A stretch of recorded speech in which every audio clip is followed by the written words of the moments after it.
Everyone, अस्सलाम वालेकुम, नमस्ते, सत श्री अकाल। कैसे हैं आप लोग? आई होप आप लोग बिल्कुल ठीक होंगे और मैं भी बिल्कुल ठीक हूँ, एकदम बढ़िया। आज की वीडियो पे हम रिएक्शन देंगे। वीडियो का टाइटल है major Gaurav Arya exposes anti India nexus of left wing. इस वीडियो को आज देख लेते हैं और अभी वीडियो आई थी तो मैंने सोचा इस पर हम रिएक्ट कर लेते हैं। और वीडियो अच्छी लगे तो लाइक कर लीजिएगा and don't forget to subscribe my channel. Make sure कर लें, मेरा व्लॉग चैनल है साइमा पीरज़ादा व्लॉग और उसमें मैंने वीडियो अपलोड की अपनी व्लॉग की, तो आपको अच्छी लगेगी। यकीनन बहुत मेहनत से बनाई है, बहुत ज़्यादा टाइम स्पेंड करके बनाई है। अपनी चुलबुली सी हरकतें और ये सारी चीज़ें जो हैं वो जॉलीपन सब कुछ इसमें शो किया है। लाइक जो मैंने एंजॉय किया है, कैसे मैं एंजॉय करती हूँ आउटिंग पर, तो वो सारी चीज़ें मैंने उसमें शेयर की हैं। सो आपको अच्छी लगेंगी, सो यस ज़रूर देखिएगा। चलते हैं वीडियो की तरफ, लेट्स स्टार्ट।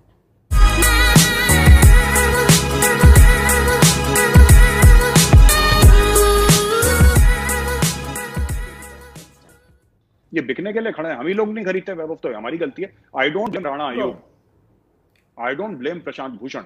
आप बुलाइए प्रशांत भूषण को, आप उसके मुंह में पैसा डालिए और बोलिए बेटा गाना, वो गाना गाएगा। कौन सा गाना सुनना है आपके ऊपर है, आपकी हर महफिल में गाना गाएगा। आप उसको गवाएंगे, आप उसको नचाएंगे, वो गाएगा गाना, आप खरीद लीजिए उसको। विजुअली क्या अच्छा लगता है जब आप दिखाएंगे कि 50 चिताएं एक साथ जल रही हैं, है ना, तो वो देख के दिमाग पे असर पड़ता है। 8-10 लोगों को आप कब्रिस्तान में डाल रहे हैं, वो देख के ठीक है, वो कर रहे हैं, लोग नमाज पढ़ रहे हैं, कहानी खत्म। आप ठोकते रहो और वेट मत करो कि जॉर्ज सोरोस कुछ करे, कि अगर वो आज की तारीख में इनोसेंट है तो आप ये वेट मत करिए कि कल जाके हमारे उसको आज जाके ठोक दो। साफ सीधी बात दोस्त, you have to show your iron fist. पर जब भी ये लोग ऐसा लगता है ना कि ये और नहीं गिर सकते, तभी सरप्राइज कर देते हैं देश को कि हम और गिर जाएंगे। अब देखिए छोटी सी बात, अरविंद केजरीवाल जी का एक ट्वीट आया कि प्रधानमंत्री जी देश में ऑक्सीजन नहीं है। अबे तुम क्या कर रहे हो? देश में ऑक्सीजन नहीं है तो तुम्हारे पास पैसे नहीं है, तुम्हारे पास हेल्थ मिनिस्टर नहीं है, तुमने क्या करा? कंप्लेन करने के अलावा, रोने के अलावा, विक्टिम कार्ड प्ले करने के अलावा और 150 करोड़ रुपए की एड्स देने के अलावा तुमने क्या करा ऑक्सीजन का? जब तुम्हें पहले से पता था, जनवरी में तुम्हें प्राइम मिनिस्टर फंड से पैसा दिया था। What the hell have you done as the chief minister? You tell me this. यार फिर आपने मुफ्त में ऑक्सीजन क्यों नहीं दी जब आप मुफ्त में सब चीजें देते हो? आप देना नहीं चाह रहे, आप देना नहीं चाह रहे क्योंकि आपका पॉलिटिकल एजेंडा है। इनको आप राणा आयोग को बुलाइए, उसको पैसा दीजिए। राणा आयोग पाकिस्तान के खिलाफ जहर उगलेगी। ये प्रोफेशनल, जैसे प्रोफेशनल रुदाली होते हैं ना, उसी प्रकार से वैभव प्रोफेशनल जहर उगलने वाले भी होते हैं। और राणा आयोग टाइप के लोग हैं, ये प्रोफेशनल जहर उगलने वाले लोग हैं। और अब तो क्लोजेट में, they have come out of the closet, they are open jihadis, but jihadis with a conscience that is flexible. तो हमें इसका फायदा उठाना चाहिए। मुझे तो बहुत अच्छा लग रहा है कि राणा आयोग जैसे लोग हैं, which means they are purchasable. Akshar Patel हो गया, ये जितने भी ये सो कॉल्ड ह्यूमन राइट के सो कॉल्ड लिबरल्स हैं, these are all purchasable commodity. मैं कसम खा रहा हूं भोले शंकर की, मैं तो पतंग उड़ा दूं, इनको पता न लगे कहां से मिसाइल आई और कहां गई। Aim is to shock you. कैसे? मर जाओगे, आग लग जाएगी, बर्बाद हो जाएगा। वो जो एक्सपर्ट था जो लाए थे शो में, सिक्योरिटी एजेंसीज को उसको उठा लेना चाहिए था। उसको उठा लेना चाहिए था कि भैया तुमने बोला था इतने लोग मरेंगे, अभी तक नहीं मरे, तुमने ये चीज फैलाई है, इसके ऊपर केस करो, उल्टा लटकाओ उसको, चार्ज मारो उसको। हैशटैग चल रहा है इंडियन वेरिएंट, आपने देखा होगा, Indian variant, Indian virus. Chinese virus जैसी आपने बोला तो वो रेसिज्म हो जाती है सब, क्योंकि चाइनीज झेलते नहीं है। अब ये इंडियन वेरिएंट हो गया, ये ओके है, राइट, लेकिन चाइनीज वायरस ओके नहीं है। तो आप ये समझिए कि आपके ऊपर एक 5th जनरेशन वॉरफेयर की जंग आपके ऊपर ढाली गई है, मुसल्लत करी गई है ना। यूनिटली अग्रेसिव, ये देश के खिलाफ जो बोलते हैं ना, देश के खिलाफ काम करते हैं, हम लोग एक्शन नहीं लेते। They take our decency for granted. And why decency? It's weakness, ये कमजोरी है हमारी, कमजोरी नहीं होनी चाहिए। यार ये देश तो हमारा है ना यार, this country is ours, Bharat तो हमारा है। और भारत हमारा रहे और भारत मजबूत रहे, ये जिम्मेदारी किसकी है? ये जिम्मेदारी आपकी और मेरी है। जय हिंद दोस्तों, आप देख रहे हैं डिफेंसिव ऑफेंस और मैं हूं। आज हमारे साथ मेजर गौरव आर्या है और हम मेजर गौरव आर्या से बात करेंगे। एक तो कुछ पेंडेमिक से जुड़ी हुई बातें करेंगे कि जिस हिसाब से पेंडेमिक चल रहा है और उसकी जिस तरह से कवरेज की जा रही है, स्पेशली वेस्ट में, उसके पीछे क्या रीजंस हैं और क्या बातें, हम उनसे बात करेंगे। Welcome sir. Thank you very much, thank you very much Vaibhav, thank you sir. मुझे बात बताइए, अमेरिका में, ब्राजील में, ऐसी कंट्रीज में इंडिया से कहीं ज्यादा डेथ्स है, मतलब 2 गुनी, 3 गुनी, 4 गुनी डेथ्स हुई हैं। और मैं आज तक की बात करूं, लेकिन मैंने कहीं ये नहीं देखा कि किसी ग्रेवयार्ड की फोटो टाइम मैगजीन के कवर पे लगी हो, या राइटर्स के या न्यूयॉर्क टाइम्स के एडिटोरियल में किसी लोगों को कॉफिन ले जाते हुए दिखाया जा रहा हो। लेकिन इंडिया में हम देखें कि इंडिया में जो सेकेंड वेव आई है उसके बाद जो पूरा कवरेज है, मतलब इतना इनह्यूमेन और इतना बेशर्मी भरा, और उसको लिखने वाले जो है वो आर्टिकल्स वो इंडियंस हैं, राणा अयूब टाइप के लोग जो इस पे लिख रहे हैं इन पब्लिकेशंस में। तो सर आप अच्छा, राणा अयूब भी व्हाट इज इंडियन योर है? First I was reaction when you thinking see all this Pakistani है। हैपनिंग? देखिए, बात यह है कि ये सब लोग जिनका आपने नाम लिया है ना, ये सब बिकाऊ हैं, इनको पैसे मिलते हैं। आप इनको पैसे दे के आप खरीद लीजिए ना। देखिए, राणा अयूब तो राणा अयूब ही रहेगी। वो उसके दिमाग में, राणा अयूब के दिमाग में भारत के खिलाफ बहुत बड़ा जिहाद लड़ रही है वो, इन हर ओन माइंड। देखो, टाइम मैगजीन 100 ऐसे कवर छाप ले, हमारा तो कुछ नहीं बिगाड़ सकती, क्योंकि टाइम मैगजीन इंडिया में पढ़ते कितने लोग हैं? पहली चीज, मैं तो कम से कम टाइम मैगजीन नहीं पढ़ता हूं, to be very honest. Once in a while कभी एनुअल एडिशन देख लिया तो देखिए, मैं तो टाइम मैगजीन पढ़ता नहीं।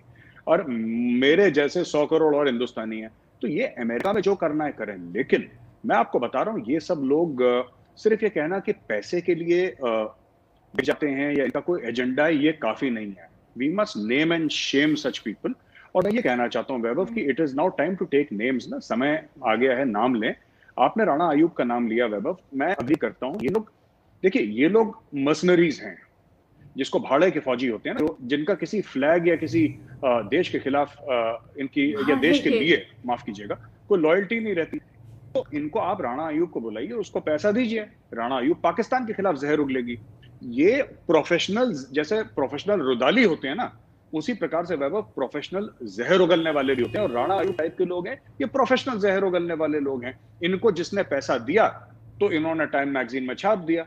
कल अगर ये आप इनको 4-5 करोड़ रुपए, ये भी मैं ज्यादा ही बोल रहा हूं, पर आप इनको कुछ भी पैसा दे दिए, 1000 जिसको कहते हैं कि $100,000 अगर इनको दे दीजिए, ये कुछ भी करेंगे, ये सर के बल खड़े हो जाएंगे। द बेस्ट इज बिक जाएंगे such people, right? Treat such people like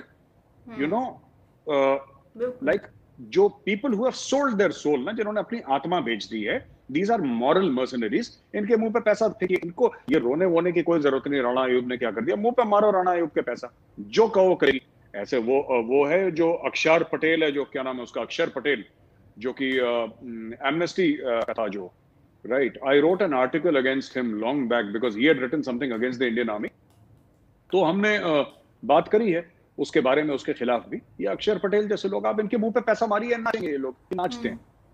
तो इसमें ऐसी कोई बात नहीं है कि we need to get very flustered. और आपने बिल्कुल ठीक बोला वैभव, जब बात हुई थी वहां पे डेथ्स की अमेरिका में, तो किसी ने कुछ नहीं बोला, राइट? ब्लैक लाइव्स मैटर का इतना कवरेज हुआ, ठीक है, वो बात, तब राणा अयूब ने कुछ नहीं बोला, क्वाइट। इंडिया में जब हुआ है शाहीन बाग, तो इन्होंने बोला सब। ये देखिए, ये क्लोजेट जिहादीज हैं। और अब तो क्लोजेट में, they have come out of the closet, they are open jihadis, but jihadis with a conscience that is flexible. तो हमें इसका फायदा उठाना चाहिए। मुझे तो बहुत अच्छा लग रहा है कि राणा अयूब जैसे लोग हैं, which means they are purchasable. Akshar Patel हो गया, ये जितने भी ये सो कॉल्ड ह्यूमन राइट के सो कॉल्ड लिबरल्स हैं, these are all purchasable commodities. ये सब प्रशांत भूषण टाइप के लोग हैं, ये ऑब्जेक्ट्स ऑफ दिस थिंग है, यूज। आप इनको इस्तेमाल कर सकते हैं, मुंह पे पैसा मारिए, बिकते हैं, नाचेंगे। जहां नचवाओगे वहां प्रशांत भूषण, अक्षर पटेल, ये सब नाचेंगे, आप इनको नचवाइए। सर, इसमें एक चीज हम ये भी देखते हैं कि मतलब ये जितने भी जो सो कॉल्ड एक्टिविस्ट हैं, जो आज की डेट में डॉक्टर बने हुए हैं, ये सिचुएशन के हिसाब से ये अपना प्रोफेशन चेंज कर लेते हैं। अभी कुछ 2-4 महीने पहले तक ये फार्मर थे, ठीक है? उससे 2-4 महीने पहले, साल पहले, ये सारे के सारे ह्यूमन राइट्स एक्टिविस्ट थे, सीए एनआरसी के। उससे अगर आप पहले जाए तो ये मतलब ये प्रोफेशन चेंज करते रहते हैं। ये कन्वीनियंस के हिसाब से प्राइम मिनिस्टर ने कहा कि आंदोलन जीवी है, परजीवी है, दूसरों की जिंदगी पे अपनी जिंदगी बसर करते हैं, दूसरों की जान लेकर के उस पे ये रोटी अपनी सेकते हैं। तो व्हाट डू यू थिंक कि इस तरह के जितनी ये पूरी लॉबी है, जिनको जॉर्ज सोरोस, जिसे कहा गया कि इसने $1 बिलियन का फंड बनाया था, अभी कल की न्यूज है कि जो रशिया के जो अपने सिक्योरिटी चीफ हैं, उन्होंने स्टेटमेंट दिया कि सोरोस जो है, George Soros, he is behind कि इंडिया में और अमेरिका में जो डिस्टेबलाइजेशन क्रिएट किया जा रहा है इसके पीछे जॉर्ज सोरोस है। अब $1 बिलियन अगर जॉर्ज सोरोस ने दे दिए to destabilise all the democracies which have nationalist leaders, जहां पे भी राष्ट्रवादी नेतृत्व है जिस देश में, उसको डिस्टेबलाइज करो और वहां पे लेफ्ट विंग लिबरल टाइप की गवर्नमेंट्स ले आओ। तो sir how do you think sir, क्या इस गवर्नमेंट को उसको काउंटर करने के लिए क्या मेजर्स करने चाहिए और ये कितना जरूरी है करना? वैभव देखिए, साफ सीधी बात है, मुझे तो ये समझ में नहीं आता है कौन है जॉर्ज सोरोस, कितना बड़ा तीसमार खाना है। $1 बिलियन कितना होता है? 7,500 करोड़ रुपए होता है। ये तो कुछ भी नहीं है। This is no money. आपको क्या करना चाहिए रादर देन कंप्लेनिंग? हम लोग पता है क्या, हम लोग कंप्लेन बहुत करते हैं, हम लोग काम कुछ नहीं करते। जॉर्ज सोरोस ने $1 बिलियन देके आप डिस्टेबलाइज करने की कोशिश करी है। आप अंबानी से बोलिए, अदानी से बोलिए, जॉर्ज सोरोस को डिस्टेबलाइज करो। ये गुजराती भाई, इसको 2 मिनट में जॉर्ज सोरोस की नानी याद आ जाएगी। जॉर्ज सोरोस की कंपनी होगी ना, आप कंपनी में हड़ताल करवा दो, आप कंपनी में हड़ताल करवा दो, आप कुछ भी करवा दो, आप स्टॉक मार्केट से खेल के जॉर्ज सोरोस को बिल्कुल नीचे ले आओ। 10 चीजें हैं जो हिंदुस्तानी कर सके, क्या दिक्कत है? देखिए बात यह है कि हमारी थिंकिंग जो है ना वैभव, आपने बोला आंदोलनजीवी, कभी ये डॉक्टर बन जाते हैं, कभी ये ह्यूमन राइट्स एक्टिविस्ट बन जाते हैं। डिमोनेटाइजेशन के वक्त ये लोग इकोनॉमिस्ट भी थे भाई। इंडिया की इकोनॉमी कैसे चल रही है ये लोग बताते थे। अब कल कुछ हो जाएगा तो ये लोग फिर उसके पीछे पड़ जाएंगे। तो they live from agitation to agitation. आपको देखिए, जो इनका मैं आपको बताता हूं, 2-3 चीजें आपको समझनी पड़ेंगी। पहली चीज तो ये है कि इसके पीछे चाइना है। जॉर्ज सोरोस कभी ये कोशिश नहीं करेगा कि चाइना या रशिया को डिस्टेबलाइज करने की कोशिश करे, वो कर नहीं सकता। उसका रीजन है, एक तो मुझे नहीं पता कि जॉर्ज सोरोस के तार कहां तक जाते हैं, पहली बात यह है, let's be very honest about it. दूसरी चीज ये है कि एक बार हुआ था ना, टेररिस्ट आउटफिट थी, कहां, लेबनान या कहीं थी मिडिल ईस्ट में। एक बड़ी फेमस स्टोरी है और मैं दर्शकों के लिए बता दूं कि वहां पे एक रशियन डिप्लोमैट को उन लोगों ने किडनैप कर लिया और फिर रशिया से बोला कि जो तुमने हमारे टेररिस्ट जो पकड़ रखे हैं आप उनको छोड़िए वरना आपके डिप्लोमैट को मार देंगे। रशियंस ने क्या सिंपल सी चीज करी, रशियंस ने वो जो टेररिस्ट था उसका घर ढूंढा, उसके बाप के घर गए जहां पे उसका बाप रहता था और एक पैकेट भेजा उनको। ऐसी कोई स्टोरी है, मुझे ठीक से याद नहीं है, बट ऐसी स्टोरी हुई थी। वो टेररिस्ट को एक पैकेट भेजा, टेररिस्ट में, उस पैकेट में वो जो टेररिस्ट था उसके अंदर उसके बाप का कटा हुआ हाथ था। तो टेररिस्ट घबरा गया। रशियंस ने बोला कि 24 घंटे के अंदर हमारे डिप्लोमेट को छोड़ो वरना अगली बार तुम्हारे अबू का सर आ रहा है इसके अंदर, हम सर काट के भेजेंगे। ये कभी देखिए, India is a soft state. लोग क्या सोचेंगे, टाइम मैगजीन के कवर में क्या छपा, वॉशिंगटन पोस्ट ने क्या बोला, न्यूयॉर्क टाइम्स, आपने कभी चाइनीज और रशियंस को देखा ये बोलते हुए कि न्यूयॉर्क टाइम्स में क्या छपा है? उनको ना समझ में आती इंग्लिश, ना उनको कोई कंसर्न है। इसीलिए जॉर्ज सोरोस का सिर्फ एक ही इलाज है, जॉर्ज सोरोस आपको डिस्टेबलाइज कर रहा है, उसके पहले वो करे, आप उसको करो डिस्टेबलाइज। उसके पास पैसे की कमी है क्या? Soft state. एक तो इंडिविजुअल है जॉर्ज सोरोस, बजा दो उसका बैंड, भेजो यहां से लोग। इतना जॉर्ज सोरोस की जिंदगी में इतना तेजाब घोल दो वैभव, वो सवेरे उठे तो उसके मन में दहशत हो। साफ सीधी बात है, that is what we should do. मैं होता ना, मेरे हाथ में कुछ होता, मेरे हाथ में अथॉरिटी होती है, जॉर्ज सोरोस का नामो निशान मिट चुका होता अभी तक, ये सब पे आ चुका होता। He would have declared bankruptcy इसके दफ्तरों में। ठीक है, आप साइबर अटैक्स करवाओ, इसकी ईमेल आईडी से लेकर इसके फोन से लेकर इसकी हर चीज हैक कराओ, इसके ऑफिस में पैसे देकर आप हड़तालें करवाओ, इसकी फैक्ट्रीज में यूनियन बनवाओ, ये यहां जहां जाता है इसके लिए इतना कलेश कर दो कि ये चुपचाप, ये थोड़ा सा देखिए, ये सपोर्ट करता है ना इन सब लोगों को कि इसको पैसा दे दो, ये पैसा दे दो। ये पैसे कहां से आते हैं? किसी ना किसी बिजनेस से आते हैं, जिसको पंजाबी में कहते हैं ना, आप इसके जिंदगी में इतनी खप डालो ये सीधे ना चल पाए। Offence is the best defence. आप ठोकते रहो और वेट मत करो कि जॉर्ज सोरोस कुछ करे। आपको पता है कि अगले साल हमारे खिलाफ जॉर्ज सोरोस कुछ कर सकता है, वो इनोसेंट है, आज तारीख में वो इनोसेंट है। फॉर एग्जांपल एक उदाहरण दे रहा हूं कि अगर वो आज की तारीख में इनोसेंट है तो आप ये वेट मत करिए कि कल जाके हमारे उसको आज जाके ठोक दो। उसको ऐसा कर दो कि व्हीलचेयर में आ जाए जॉर्ज सोरोस। सबका यही इलाज है, people must see India's violent face. हम लोग ये योगा, ये क्लासिकल म्यूजिक, बॉलीवुड, हम लोगों ने यही सॉफ्ट चेहरे दिखा रखे हैं। That is why people take us for granted. भेजिए 2-3 टीम्स वहां पे, ये सब लाइन पे आ जाएंगे, मैं बता रहा हूँ। ये और ये करते हैं लोग। China does it, Russia does it, आप भी कर दीजिए। आपके पास तो रशिया से ज्यादा पैसा है। Your defence budget is 20-25 billion more than Russia. आपके पास क्या दिक्कत है?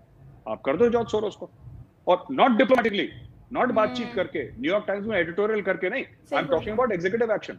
उसकी फैक्ट्रीज में हड़ताल करवा दो जॉर्ज सोरोस, साइबर अटैक्स करो, उसके ऊपर रोज हमला होना चाहिए, चाहे वो घुटने पे आके आपसे माफी मांग ले, ठोकते रहो उसको जॉर्ज सोरोस, अपने आप जमीन पे आ जाएगा। सबके साथ वी आर, ये सब लोग क्यों फायदा उठाते हैं वैभव, मैं बताता हूं।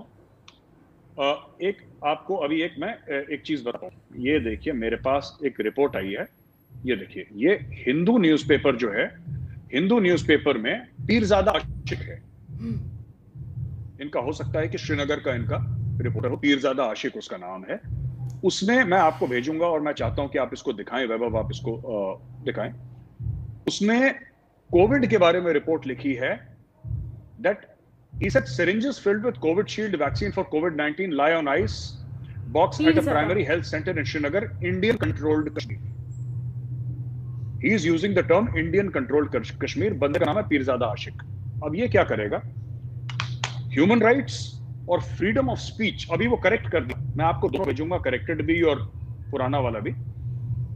ह्यूमन राइट्स का वास्ता देखे, मैं बेचारा, मैं विक्टिम, इसका वास्ता देखे, और आपको फ्रीडम ऑफ स्पीच का वास्ता देखे, ये हिंदुस्तान की जड़ें खोद रहे हैं, क्योंकि हम लोग कोई एक्शन नहीं लेते। हम कहते हैं ठीक है फ्रीडम ऑफ स्पीच, भैया अगर फ्रीडम ऑफ स्पीच और इतना आपको डेमोक्रेसी करनी है देश में, फिर ये दीमक किले का दरवाजा अंदर से खोले और आपको हार्म करेंगे, और यही होता आ रहा है। वैभव एक और चीज मैं कहना चाह रहा हूं, मुझे नहीं पता कि ये क्वेश्चन आपके पास है कि नहीं, लेकिन मैं एक बात कहना चाह रहा हूं, आपने एक बात नोट करी होगी, ये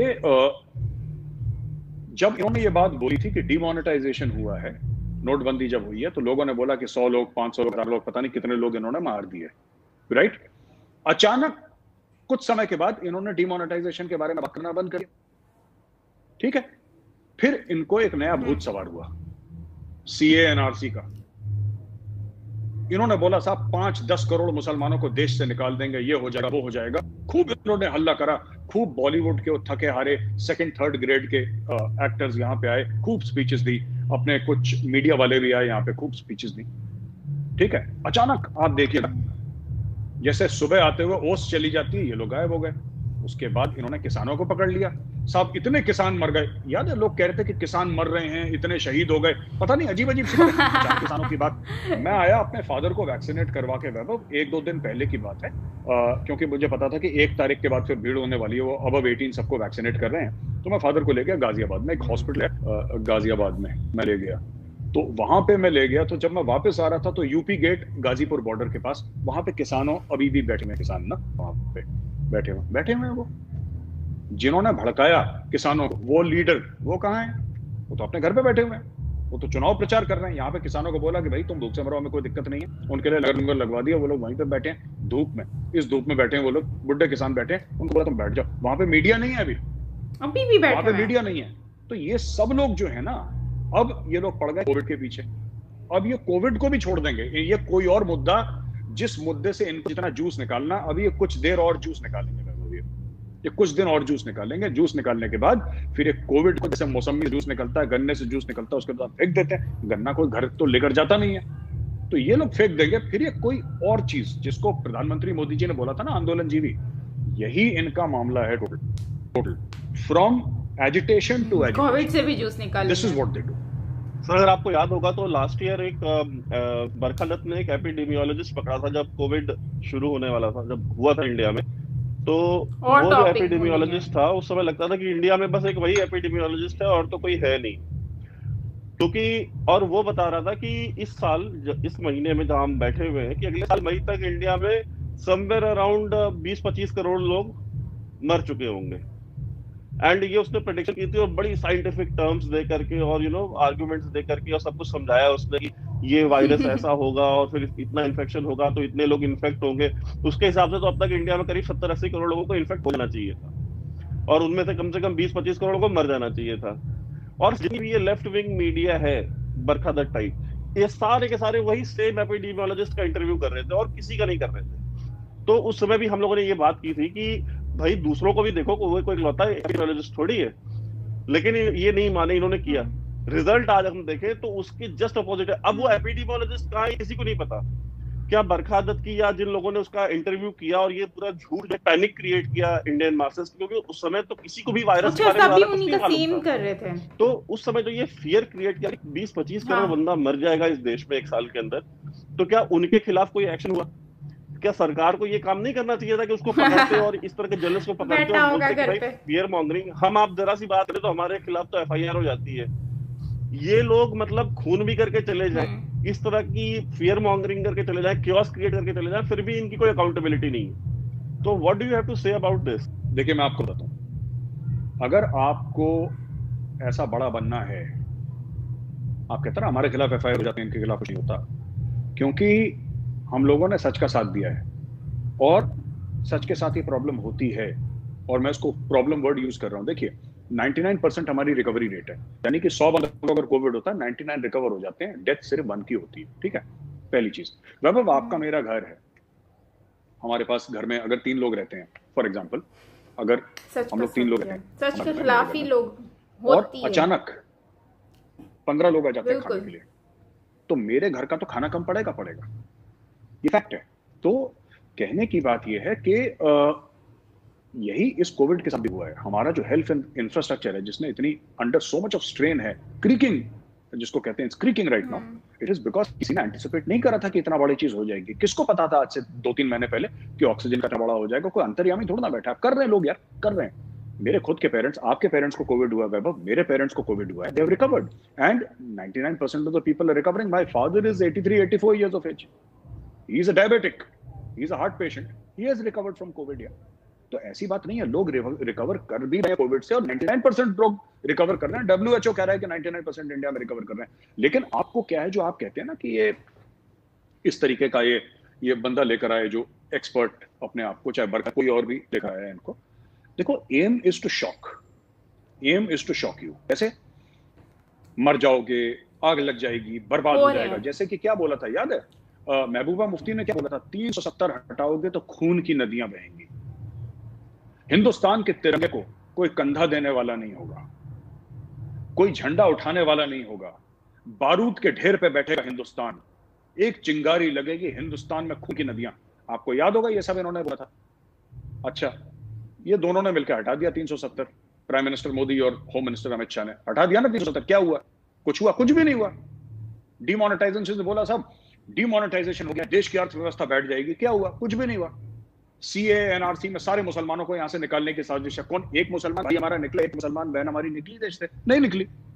तो ये लोग, देखिए बात पता है क्या है, इनको भी पता है कि इनका झूठ पकड़ा जाएगा, लेकिन जब तक इनका झूठ पकड़ा जाता है तब तक वैभव डैमेज हो चुका होता है, नुकसान को हो चुका होता है।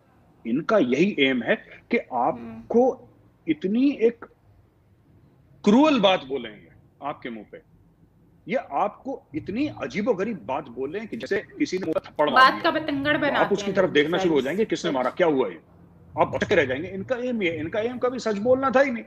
अगर एक बात बताइए, आप ये कहते हैं कि देश में 25 करोड़ लोग मर गए या मर जाएंगे, हमारे देश में 25 करोड़ लोग, जब तक आप ये नहीं बोलेंगे वैभव, तो आपकी न्यूज, जिस आप वेब पोर्टल के लिए काम करते हैं, आपकी बिकेगा कैसे माल यार? हाँ, ढूंढने लग जाएंगे। तो जो संतरा बेचने वाला होता है यही बोलता है ना कि देश का सबसे अच्छा संतरा मैं बेच रहा हूं। ये माल बेच रहे हैं, इनका खबर से कोई लेना देना नहीं है, इनका खबर से कोई लेना देना नहीं है वैभव। तो ये लोग उदासीनता बेचते हैं, ये लोग मौत बेचते हैं, ये लोग, this is called vulture journalism. Vulture journalism है ये। और किसी बड़े फेमस एक जर्नलिस्ट ने बोला नहीं था, लाइक वल्चर्स, जब कोई मरता है तब हमारा धंधा शुरू होता है। मीठा होता है, सही है, अंदर से सही है। जिनका आपने नाम लिया भाई, अगर ये लोग पॉजिटिव स्टोरी दिखाने लगे, इनकी दुकान कल बंद हो जाएगी। इनको बोलना पड़ेगा कि 25-30 को मरने वाले, कल ही बताएंगे, आज रात मरने वाले हैं, सारे वेंटिलेटर देश से खत्म हो गए, ऑक्सीजन है ही नहीं, सब भांफ रहे हैं, सबको सांस। इनको ऐसा एक माहौल बनाना पड़ेगा, तब इनका माल बिकेगा। देश को डैमेज, वो जो एक्सपर्ट था जो लाए थे शो में, सिक्योरिटी एजेंसीज को उसको उठा लेना चाहिए था, उसको उठा लेना चाहिए था कि भैया तुमने बोला था इतने लोग मरेंगे, अभी तक नहीं मरे, तुमने ये चीज फैलाई है, इसके ऊपर केस करो, उल्टा लटकाओ उसको, 4 जूता मारो उसको, वो अपनी डिग्री अपने हाथों से फाड़ देगा, अपनी जो PhD उसने करी होगी या डॉक्टरेट जो करी होगी, पकड़ो उनको। देखो वैभव यार, साफ सीधी बात है, ठीक है, साफ सीधी बात दोस्त, you have to show your iron fist. ये हर समय अच्छा बन के, घटा मुन्ना बन के, घर का बालक बन के ऐसे देश नहीं चलता यार, ठीक है। पकड़ो इनको, चमका दो, पकड़ के सबके साथ लाइन पे आ जाएंगे। ये क्या बकवास कर रखी है इन लोगों ने। मुझे ऐसी इंफॉर्मेशन मिली है वैभव, जब मेरे फादर, मैं खुद गया था वहां पे, ठीक है, and I am talking about 2 hospitals. My father was admitted in 2 hospitals. एक में ठीक से इलाज नहीं हुआ, दूसरे में फिर touch by the grace of God he recovered and he is back home now, he is safe. वहां पे मैं देख रहा था लोग खबरें फैला रहे हैं और पेशेंट्स मोबाइल फोन पे सोशल मीडिया में वीडियोस देख रहे हैं लाशों के जलते हुए। आप सोचिए उनके दिमाग में क्या इंपैक्ट होगा, कितना मेंटल एग्नी। जैसे फौज में हम कहते हैं post traumatic stress, when you go through major stress in life तो आपका दिमाग चेंज हो जाता है। फौज में हम लोग कहते हैं पोस्ट ट्रॉमेटिक स्ट्रेस सिंड्रोम। तो अब आप ये समझिए वैभव कि क्या उनके दिमाग पे असर पड़ेगा और क्या उनके मनोबल पे असर पड़ेगा। देखिए आदमी लड़ता मनोबल से है ना, इनका एम क्या है, ये जो भी पत्रकार हैं जो राणा अयूब टाइप के ना, इनका क्या है कि देश का मोराल तोड़ दो यार, मनोबल तोड़ दो। एक बार वैभव सिंह और गौरव आर्या का मनोबल तोड़ दिया हमने, फिर लड़ने की क्षमता खत्म हो जाती है। पेशेंट जो है वो सिर्फ और सिर्फ दवाइयों से नहीं लड़ता, उसके अंदर जीने की एक इच्छा होती है, वो इच्छा से भी लड़ता है वैभव। इनका ये एम है कि उसकी इच्छा खत्म कर दो, दवाइयां काम करना बंद हो जाएंगी, देश की रेपुटेशन पे हिट करो, एक बार करो तलवार लेके देश की रेपुटेशन से, ठीक है। किसी तरीके से पुराना सिस्टम, पॉलिटिकल सिस्टम वापस आ जाए, इनके पैसे शुरू हो जाए। ये सारा का सारा पैसे का खेल है। मैं तो, अगर मुझे नहीं पता कि मोदी जी कभी ये चीज देखेंगे नहीं देखेंगे प्रोग्राम हमारा, या अमित शाह जी देखेंगे, आप एक फंड बनाइए बढ़िया सा, $1 बिलियन आपके लिए कुछ नहीं है, आपके लिए हाथ का महल है। ये जितने भी हैं टॉप 100 आप इनको खरीद लीजिए, आप इनको खरीद लीजिए, इनके गले में पट्टा बांधिए, ठीक है, और प्रधानमंत्री निवास के आगे इनको पेड़ से बांध के रखिए जंजीरों से कि तुम कुत्ते हो, तुम हमारे कुत्ते हो, और जब बोलेंगे बेटा भौंक तब तुम भौंक देना, और तुम्हें हड्डी देते रहेंगे। तुम्हें हड्डी तो चाहिए, हम दे देंगे तुम्हें हड्डी। देखो इंडिया डेमोक्रेटिक मुल्क है, चाइना की तरह में इनको गायब तो नहीं करवा सकते, री एजुकेशन कैंप में तो नहीं डाल सकते, वो अलाउ नहीं करती चीजें हमारी, हमारा कानून अलाउ नहीं करता, ठीक है। खरीद लो इनको, बिकने के लिए तो बैठे ही है, हम खरीद नहीं रहे, गलती हमारी है, पैसे मारो खरीद लो। ये स्टेट के पास 100 चीजें होती हैं करने की, इस देश में पहले नहीं हुआ क्या? क्यों नहीं हुआ? हुआ है। खरीद लो इनको, खरीद के इनको पालो, ये पालो इनको, ये फिर इनको पैसे देते रहो। साहब बोल दो ये तुम्हारा टारगेट है, जब हम बोलेंगे तब तुम भौंकोगे, जितना हम बोलेंगे उतना तुम भौंकोगे, कहानी खत्म है। It's a very it's a simple transaction. देखो इनको सुधारना, अब देखो लोगों ने बोला, क्या बोला लोगों ने, पालो कि हेडमास्टर सन, यही बोला ना, उसके ऊपर डॉक्यूमेंट्री बनाई। इंडियन आर्मी को पता था कि ये कोई हेडमास्टर क्या कि ये सुधरने वाला नहीं है। 19 बटालियन राष्ट्रीय राइफल्स गई साउथ कश्मीर में, डायरेक्ट जाके बोलते हैं सारी बातें, राइट। अब ये जो हैं ये तो टेररिस्ट हैं ये सब लोग, पर इनके खिलाफ आप वायलेंस तो नहीं कर सकते। ना मैं रिकमेंड करूंगा, ना मैं सजेस्ट करूंगा कि किसी हिंदुस्तानी शहरी के खिलाफ जो कि खुद वायलेंस नहीं करता उसके खिलाफ स्टेट वायलेंस करे। I don't support this. आप वायलेंस मत करिए, लेकिन you can always bye their loyalty. ये बिकने के लिए खड़े हैं, हम ही लोग नहीं खरीदते वैभव, तो हमारी गलती है। I don't blame Rana Ayub, I don't blame Prashant Bhushan. आप बुलाइए प्रशांत भूषण को, आप उसके मुंह में पैसा डालिए और बोलिए बेटा गाना, वो गाना गाएगा। कौन सा गाना सुनना है आपके ऊपर है, आपकी हर महफिल में गाना गाएगा, आप उसको गवाएंगे, आप उसको नचाएंगे, वो गाएगा गाना, आप खरीद लीजिए उसको। सर हम ये भी देख रहे हैं कि इंडिया में आज जब हम हमारा बात करें, पिछले 24 घंटे में 3 लाख लोगों ने रिकवर किया है। ऑक्सीजन की सप्लाई को मेंटेन करने के लिए Indian armed forces, air force, navy और जितनी भी फोर्सेस हैं वो सारी की सारी लग रही हैं। उन्होंने ऑपरेशंस किए हुए हैं, वो दुनिया भर में जहाँ से भी मिल रहा है वहां से। सो गाइज ये वीडियो थी जिसमें मेजर साहब का जो बेसिक पार्ट 1 में बेसिकली जो मेन जो चीज़ थी, पॉइंट ऑफ व्यू था, वो ये है कि पैसा फेंक और तमाशा देख। मतलब कि वो लोग जो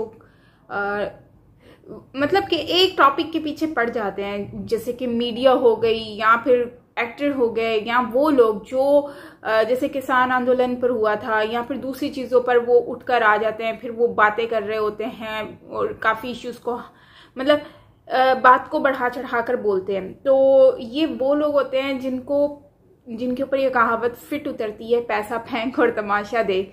लास्ट में जैसे कि इन्होंने कहा कि अमित जी और मोदी जी जो हैं वो अगर देख रहे हैं, वैसे तो देख रहे नहीं होंगे शायद, क्योंकि उनके पास वो इतना टाइम नहीं होता कि वो बिजी होते हैं, जाहिर सी बात है, लेकिन अगर वो देख रहे हैं तो इन्होंने उनको ये कहा है कि आप इनको पैसा फेंकें और आपके हाथ की मैलें, एंड देन आप जो है फिर इनको देखें और फिर इनको ट्रीट करके देखें। आप जो जैसा बोलेंगे वैसे ये लोग करेंगे। जब आप इनको बताएं कि जहाँ पर इनको यहाँ भौंकना है या नहीं, तो they will do the same thing. तो ये चीज़ मुझे मतलब कि सही बोल रहे हैं यार। अब देखें ना, किसान आंदोलन हुआ या फिर दूसरे कोई भी इश्यूज होते हैं तो उसमें ये अचानक से आंधी की तरह नजर आ जाते हैं। ठीक है, आंधी आई और फिर काम हो गया तो आंधी की तरह ये लोग गायब हो जाते हैं, बादलों की तरह गायब हो जाते हैं और नजर ही नहीं आते कि कहाँ गए। और मीडिया का मेन रोल होता है इसमें, जो सबसे मेन रोल जो होता है वो मीडिया का होता है। आप जानते हैं मीडिया क्या करती है, मीडिया करती है उनको पहले मतलब कि किसान आंदोलन पे मिल गया टॉपिक तो उन्होंने किसान आंदोलन को इशू बना दिया और काफ़ी देर तक चलाते रहे कि उन पे लाठी चार्ज किया गया, किसानों के ऊपर, किसानों को मारा गया, ये किया गया, वो किया गया, उन लोगों ने झंडा गिरा दिया, पता नहीं क्या क्या बातें बोलते रहे। फिर उसके बाद उनको एक और टॉपिक मिल गया तो मिल गया कि कोरोना, कोविड के ऊपर उन्होंने हाईलाइट स्टार्ट कर दी कि यहाँ पर ऑक्सीजन नहीं है। ठीक है, ऑक्सीजन नहीं है और ये सबको पता है, लेकिन इस तरह से हाईलाइट करके वो जो पेशेंट होते हैं उन लोगों को और ज़्यादा डिस्टर्ब करना, मेंटली परेशान करना, ये मेरे ख्याल से सही चीज़ नहीं है। सो इसके ऊपर इनको फोकस करना चाहिए, गवर्नमेंट को मतलब कि एक्शन भी लेना चाहिए ऐसे लोगों के ऊपर कि भाई ऐसे फेक न्यूज़ क्यों फैलाते हो अपने व्यूज़ के लिए, अपनी रेटिंग के लिए। ऐसे चैनल्स को मतलब कि सबसे मेन चीज़ तो ये है कि इन लोगों के ऊपर एक फाइन लगाना चाहिए। दूसरा, इनको बैन करना चाहिए कि नहीं, आप लोग इस तरह की अगर फजूल की न्यूज़ कोई भी अपडेट करेंगे, हम लोग इस पे आपको जो है वो फाइन भी देंगे और साथ साथ आपका चैनल भी बैन करेंगे। तो ये इस तरह से होना चाहिए। और जैसे कि दुश्मन आपको नुकसान पहुंचाए तो उससे पहले आप खुद ही उनको नुकसान पहुंचा दो। मेजर साहब हमेशा से ये अपनी वीडियोस में कहते आए हैं और मैं हमेशा से इनकी ये बात नोट करती हूँ और मुझे अच्छी भी लगती है। देखें, हम हाथ पे हाथ रख के बैठ जाएं और सोचेंगे ये हमें नुकसान पहुंचाएगा, वार करेगा तो ही हम इसको नुकसान पहुंचाएंगे। यार, जब आपको पता है कि उसने आपको नुकसान पहुंचाना है तो आप उसको पहले से ही नुकसान पहुंचा दो। अगर कोई आपकी कंट्री को डिस्टेबलाइज कर रहा है तो आपको पता है कि इसने करना है, इसका फुल इरादा है, तो आप उस इरादे का इंतजार मत करो कि वो एक्ट कर लेगा। आप उसको फौरन से उसका रिस्पॉन्स दो ताकि उनको पता चले कि एक्चुअली उनके सोचने से पहले ही इन लोगों ने कर दिया है। वैसे तो गवर्नमेंट करती है, इंडियन गवर्नमेंट को मैंने देखा है कि वो हमेशा से ही इस तरह से एक्टिव रही है इन चीज़ों में। और जाहिर सी बात है, इंडियन गवर्नमेंट का जो डिफेंस का जो बजट है वो बहुत ज़्यादा है और आर्मी भी बहुत स्ट्रॉन्ग है। डिफेंस जो इनका है वो बहुत ज़बरदस्त सिस्टम है और एडवांस है यकीनन। और क्योंकि आज तक हमने जितनी भी इनकी देखी है, जंग देखी है, जो भी चीज़ें देखी हैं, तो सब लोग ही सभी अब तक जो है वो बेस्ट में ही रहे हैं और टॉप में ही रहे हैं। बाकी चाइना को वाकई में इंग्लिश आती नहीं है, उनको कुछ पता ही नहीं है कौन सा न्यूज़ क्या छाप रहा है, क्या उनको बोल रहा है, उनको किसी से कुछ लेना देना नहीं है। वो अपने घर को ही क्लियर करके अब दूसरों के घरों में टांग अड़ाते हैं। उनको उनका घर बिल्कुल क्लियर है। उन्होंने देखे ना, सोशल मीडिया तक बंद किए हुए, हर चीज़ क्लोज की हुई है। सो क्योंकि ये उनको पता है कि ये सारी चीज़ें जो है वो पैनिक क्रिएट करती हैं और कंट्री के जो मामलात हैं उसको डिस्टर्ब करने में आती हैं। तो ये सारी चीज़ें होती हैं। बाकी जो है वो हम दूसरी वीडियो में बात करेंगे। अगर आपको पार्ट 2 चाहिए तो हम इसके पार्ट 2 भी बनाएंगे। कमेंट में ज़रूर लिखिएगा पार्ट 2 चाहिए कि नहीं चाहिए। मिलते हैं नेक्स्ट वीडियो के साथ। अपना बहुत सारा ख्याल रखिएगा। बहुत सारी बातें हैं डिस्कस करने के लिए, लेकिन उसको हम छोड़ते हैं पार्ट 2 के लिए। मिलते हैं नेक्स्ट वीडियो के साथ। Bye bye.